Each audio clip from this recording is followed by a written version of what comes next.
وفا کا پیکر اے بنت ہوا، وفا کا پیکر اے بنت ہوا، حیا کی چادر نہ سر سے اپنے سرکنے دینا، کٹھن ہو جتنی بھی مسافتیں، کٹھن ہو جتنی بھی مسافتیں، نہ خود کو کبھی بھٹکنے دینا۔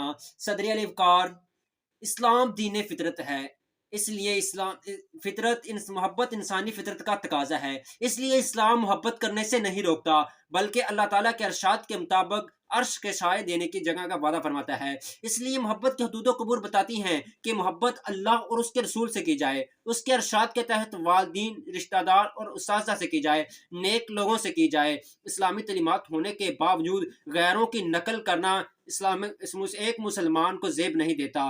جناب علی وقار، صدر علی محفل، مغربی تہذیب میں 14 فروری کو ایک انتہائی بے حیا گندی رسم منائی جاتی ہے، اور اس رسم کے گندے جراثیم ہمارے معاشرے میں سرایت پا رہے ہیں، اور یہ ہمارے معاشرے کا، سوسائٹی کا ایک حصہ بن چکے ہیں۔ اس میں امت مسلمہ کے نوجوان لڑکے اور لڑکیاں ذوق و شوق سے مناتے ہیں اور اسے زندگی کا ایک حصہ سمجھتے ہیں، بلکہ یہ کافروں کی ایک نکالی ہے۔ اس کی حقیقت یہ ہے کہ اس قدیم بت پرست ایک دیوتا کے نام سے یہ جانی جاتی ہے۔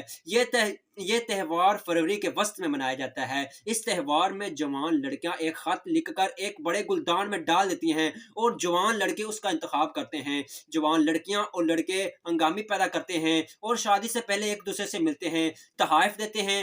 عیسائیت کے مذہبی رہنماؤں نے اس تحائف کو روکنے کی بجائے بلکہ اسے ایک جائز مذہب قرار دے دیا، اور اسے ایک جائز مذہب قرار دے دیا۔ کاش آج ہمارے معاشرے میں یہ بات تہذیب گندی اور بات گندے جراثیم ہمارے معاشرے میں حصہ بن رہے ہیں، اور یہ تہذیب ہمارے معاشرے میں سریت پا رہی ہے۔ افسوس، آج ہمارے معاشرے میں یہ تہذیب پڑھے لکھے لوگوں کی اولادوں میں بھی شکار ہو رہے ہیں، جس میں باحیا، کیا ایک باحیا اور نوجوان لڑکی کو یہ بات زیب دیتی ہے کہ وہ کسی غیر مرد کے ساتھ ناجائز تعلقات قائم کریں؟ کیا اس سے رسول اللہ صلی اللہ علیہ وسلم کو اس امبات سے تکلیف نہیں ہوتی؟ آئیں اللہ اور اس کے رسول کو دین بجائیں۔ وما علینا الا البلاغ المبین۔ والسلام، شکریہ۔